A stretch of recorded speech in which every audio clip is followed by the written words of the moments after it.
حسن صاحب، مقبوضہ کشمیر میں نام نہاد انتخابات میں بھی مودی کی جماعت کو شرمناک شکست کا سامنا کرنا پڑا. ووٹرز نے مودی کی بھارتیہ جنتا پارٹی کو مسترد کر دیا. کیا تبصرہ کریں گے؟ دیکھیں، مقبوضہ کشمیر میں تو خیر بالکل ہی ایکسپیکٹڈ تھا. مقبوضہ کشمیر کے علاوہ بھی مودی صاحب کا حال بہت پیڑا ہے اور تاریخ بھی ان کے ساتھ اچھا سلوک نہیں کرے گی. حکمران اور عوام شاہ سوار اور گھوڑے کی مانند ہوتے ہیں، یہ یاد رکھنا. اور جو تاریخی سچائی ہے کہ گھوڑے مالک کے ساتھ مر جایا کرتے تھے، زخمی ہوتا تھا اس کو اٹھا کے سیف جگہ پہ لے جاتے تھے اور یہ وہ وغیرہ. دونوں کے درمیان اس میں کوئی برتری اور بدتری نہیں ہے کہ جو سوار ہے وہ برتر ہے اور وہ کمتر ہے. نہیں، ان دونوں کے درمیان ایک خاص طرح کی کوآرڈینیشن ہوتی ہے. ہمارا جو فلسفہ ہے دین کا، جو لاجک ہے کہ جیسے حکمران ہوں، جیسے عوام ہوں ویسے حکمران ان پہ مسلط کر دیے جاتے ہیں. غور کرو، گدھے کا سوار گدھے جیسا ہی ہوگا، گھوڑے کا اعلیٰ گھوڑے کا سوار پھر شاہ سوار ہوگا. دونوں ایک دوسرے کے سروائیول کی ضمانت ہوتے ہیں. ہم بحیثیت معاشرہ بہت گئے گزرے لوگ ہیں، جھوٹے ہیں، منافق ہیں، حاسد ہیں، ملاوٹ کرتے ہیں، جھوٹ بولتے ہیں، چکر بازی کرتے ہیں. یہ سارا کچھ ہمارے اندر ہے. کیوں؟ چونکہ ہمارا ٹاپ ایسا ہے. پہاڑوں کے اوپر برف اگر زہریلی ہوگی تو ندیوں میں پانی زہریلا آئے گا. مودی صاحب نے جو حرکت کی ہے، ان کا ویژن میرا خیال ہے جیسا ان کا کوئی بیک گراؤنڈ ہوگا ویسا ہی ان کا ویژن ہوگا. تو ہم وطن ہونا ہم مذہب ہونے سے کم نہیں ہے. ٹھیک. محاورہ کیا ہے؟ سن آف دا سوائل. اب میرے اس طرف اگر کوئی کرسچن رہ رہا ہے، ادھر ہندو رہ رہا ہے، ادھر ساتھ اس کے کسی سردار صاحب کا سکھ کا گھر ہے، وہ ہم مذہب ہونے کے علاوہ میرے ہم وطن، سنز آف دا سوائل، دھرتی کے بیٹے. عقیدہ ہمارا مختلف ہے لیکن سنز آف دا سوائل کا کیا مطلب ہوا؟ دھرتی کے بیٹے یعنی بھائی. مودی نے کیا منطق؟ نفرت کو ہوا دے کے، خلیج پیدا کر کے مسلمانوں پہ یا باقی اقلیتوں پہ، میں صرف مسلمانوں کی بات نہیں کرتا، میں نے کون سا کو ٹھیکہ لیا ہوا ہے، باقیوں کے ساتھ مس بہیو کر کے اس آدمی نے اپنے لیے تاریخ کے حوالے سے میں بات کر رہا ہوں بدترین فیصلہ کیا ہے. اشوکا دا گریٹ والا زمانہ تو آنا نہیں. Bygone is bygone. وہ تو کہانی ختم ہو گئی، وہ دنیا ہی نہیں رہی. وہ حالات بدل گئے، وہ انوائرمنٹ بدل گئی، وہ ہیومن مٹیریل تبدیل ہو گیا، جغرافیہ تبدیل ہو گیا. گوبروں پہ، گوبر کی پاتھیوں پہ ہنڈیائیں پکانے والیاں ماشاءاللہ پورے برِ صغیر میں وہ اب وہ ڈھونڈتی ہیں، وہ اون چھون تو فلانے تو گیسیں تو یہ تو وہ سارا، مجھے تو پتہ بھی نہیں. Times have changed. لیکن مودی صاحب کی سوئی پتہ نہیں کہاں پھنسی ہوئی ہے اور ویژن نہ ہونے کے برابر. یاد رکھنا ہمارے آقا کا سب کو پتہ ہے، میں نے وہ دہرانے کی ضرورت ہی نہیں ہے. جو مائنارٹیز تھیں یا جو غیر مسلمان تھے ان کے ساتھ بھی احسن سلوک. دیکھو بات سنو، یہ انصاف کہتے ہیں نا اندھا ہوتا ہے، تو اس کا کیا مطلب ہے؟ کوئی یہ نہیں دیکھتا یہ مسلمان ہے، یہ ہندو ہے، یہ سکھ ہے، یہ عیسائی، اس کے ساتھ میں ترجیحی سلوک کروں، اس کا نو. سنز آف دا سوائل، دھرتی کے بیٹے. وقت پڑتا ہے تو پھر جو جس کا جو مذہب بھی ہو وہ اپنی دھرتی کو ڈیفینڈ کرتا ہے. وہ ہندو، سکھ، عیسائی، بدھ، مسلمان نہیں دیکھتا. تو یہ کانگریس میں جو دوبارہ جان پڑی ہے، تمہارا کیا خیال ہے؟ اس میں کانگریس والوں کی محنت ہوگی ڈیفینیٹلی، لیکن اس کا زیادہ تر کریڈٹ نریندر مودی صاحب کو جاتا ہے. ان کی اپروچ کو جاتا ہے، ان کی سوچ کو جاتا ہے، جو ایک فادرلی، ایک عالی شان حکمران کی. دیکھو بات سنو، آج تک کسی ہندو نے اگر لکھا ہے تو مجھے بتا دو کہ شیر شاہ سوری برا حکمران تھا. نو. گورے بھی اس کی تعریف کرتے ہیں، ہندو بھی اس کی تعریف کرتے ہیں، سکھ بھی اس کی تعریف کرتے ہیں. وجہ کیا ہے؟ وہ حکمران بدبخت ہوتا ہے وہ ایک ایسے شاہ سوار کی طرح ہوتا ہے جو اپنی سواری کا دشمن ہوتا ہے. تو یہ سارا انڈیکیٹر ہے. آنے والے دنوں میں تاریخ دھتکارے گی بھی نہیں. آپ مجھے بتاؤ, میں 5-4 وزرائے اعظم کے پاکستان کے نام لیتا ہوں. آئی چندری گر, مجھے تو آپ نہیں پتا کون تھا. کراچی میں اس کے نام پہ سڑک ہے. چھوڑو, یہ آتے ہیں اور چلے جاتے ہیں.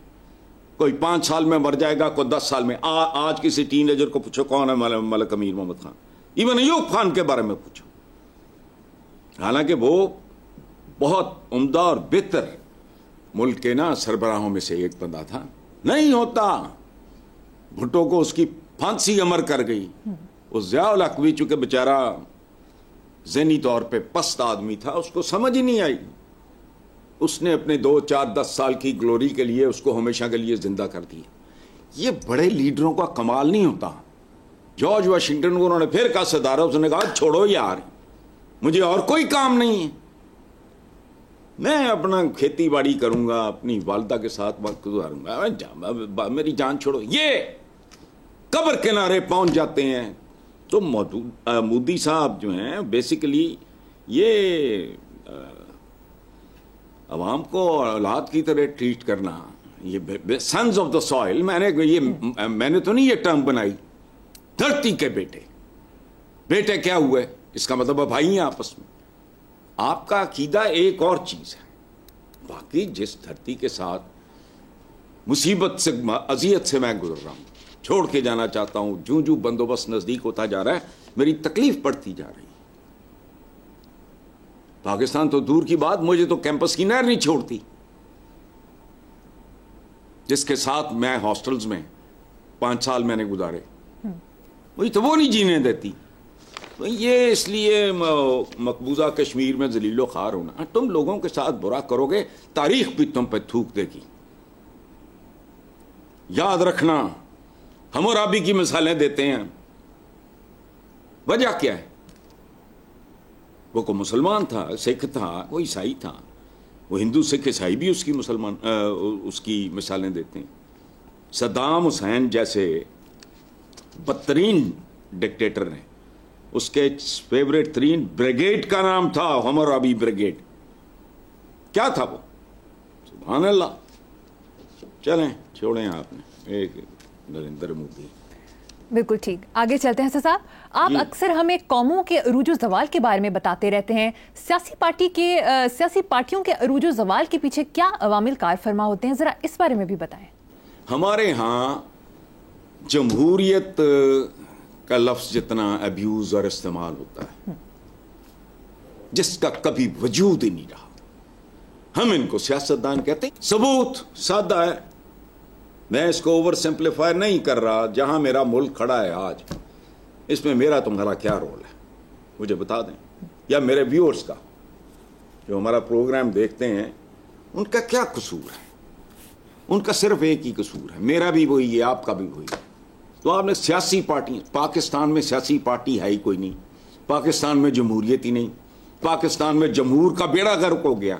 اب پھر جمہوریت, یہ فیشن ہے چند ہے, ویسے آئے ہوئے اچھے تصور ہیں. جہاں جہاں یہ کامیابی سے جمہوریت آئی, بہت اچھا, نیشن سٹیٹس, یہ وہ بہت اچھا ہے. لیکن پاکستان میں جو کچھ ہوتا ہے اس کو آپ جمہوریت کہتے ہو. اندازہ لگاؤ کون لوگ ہو, کوئی آگاہ نہ کو پیچھے ہے کہ خاندان چمڑے ہے. وہ تم تو مغلیہ اور سلاطین دہلی کے دور میں ہو. باپ مر گیا, بیٹوں نے تلواریں نکال نہیں, واپس لاڑ باڑ کے وہی 2-4-10 خاندان نے. میں دیکھ رہا تھا, پتہ نہیں کیا ٹی وی پہ کوئی چل رہا تھا کہ کتنے خاندانوں نے یہ ملک اجاڑا ہے. یہ پتہ نہیں, مجھے تو نام بھی نہیں آتے, یہ پوڈ کاسٹ, یہ پتہ نہیں کیا ہوتا ہے, مجھے نہیں پتا. پوڈ کاسٹ, اچھا. تو ہاں وہ اس طرح کا میں دیکھ رہا تھا پروگرام اس میں کوئی. اچھا, اب ایک اپروچ اس کا آپ دیکھ لو, جس کا میں نے جارج واشنگٹن, ٹھیک ہے, انہوں نے کہا چھڑو یار میری جان چھاڑ دے تو بندہ نہیں لبدا. اچھا, ادھر اقتدار کی حوث ذوالفقار علی بھٹو کو, اچھا میں واحد آدمی ہیں, وہ واحد پولیٹیکل پارٹی ہے جس کے لیے میں نے جیلیں کاٹی اور بہت تکلیف کاٹی تھی. خیر, مجیب کو زیادہ سیٹیں ملی تھیں, لیکن حوث اقتدار کا کوئی کیا کرے. اس میں کروڑا تھا, جمہور کی اکثریت اس کے ساتھ تھی. جو کہتے بھی ٹھیک ہے, پھر تمہارا 6 پوائنٹ ایجنڈا ہے وہ بھی ٹھیک ہے. تم کون ہوتے ہو؟ میں ماما لگتا ہوں؟ اگر لوگوں نے فیصلہ کرنا ہے تو پھر اس کے فیصلے کا احترام کرو. اس کو آپ ٹیمپرنگ شروع کر دیتے ہو, اس کے ساتھ اینگلنگ شروع کر دیتے ہو. کیا ہے یہ پیپلز پارٹی کا زوال؟ اچھا زوال نہیں ہے.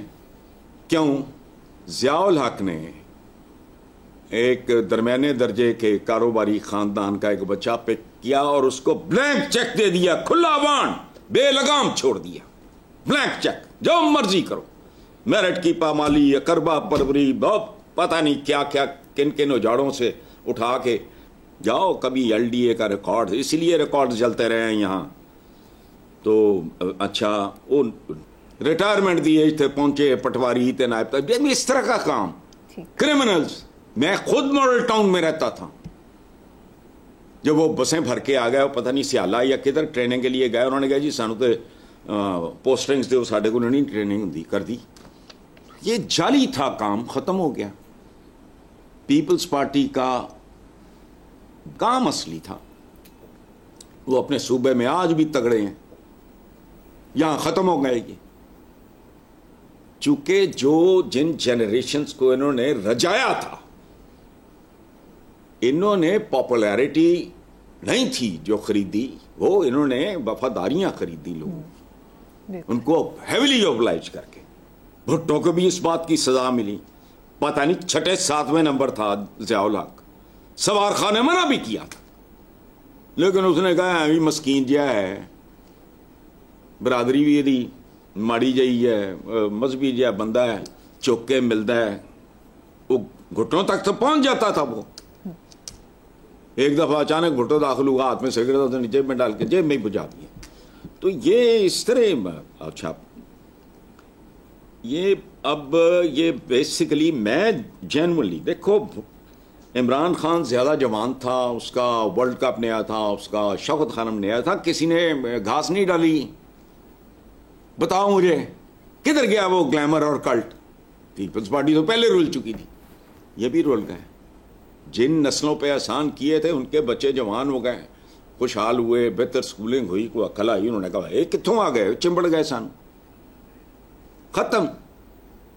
اس لیے ان کا تو دور دور تک پیپلز پارٹی ہے وہ سندھ سے باہر اس کا جانا ممکن نہیں ہے, لیکن وہ کمپیریٹیولی جینون تھے. وہ جسے کلٹ یا کوئی فلانا کو ٹمکانا ہے, وہ نہ کو بھٹو شٹو, تو وہ تو بہرحال تمام تر حوث اقتدار کے باوجود he was a brilliant politician, he was a political animal.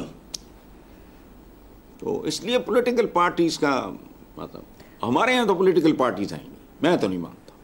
جمہوریت میں نہیں مانتا, ہے ہی نہیں ہے. باقی آپ نے نام کے ساتھ 2-4 اور لگا لو لفظ اسلامی. کتنے کو مسلمان ہیں یار, کوئی تو تھوڑا سا خوف کریں. جن پہ صدقے واری جاتے ہیں ان کے 2-4 احکامات ہی مان لو. اس ملک میں سرسوں کا تیل خالص نہیں ملتا یار, عذاب الہی ہے. سرسوں بھجوا کے تو اس کو وہ کراؤ جو کولو شولو جو بھی ہوتا ہے, نہ بیسن نہ دودھ. 1.5 2 لاکھ روپے, 2.5 لاکھ 3 لاکھ کی تنخواہیں ہوتی ہیں, اور جائیدادیں ان کی گنی نہیں جاتی. کوئی پوچھنے والا ہی نہیں ہے. یہ ایک عجیب طرح کا چون چون کا مربع ہے, نہ سیاسی ہے, نہ انتظامی ہے.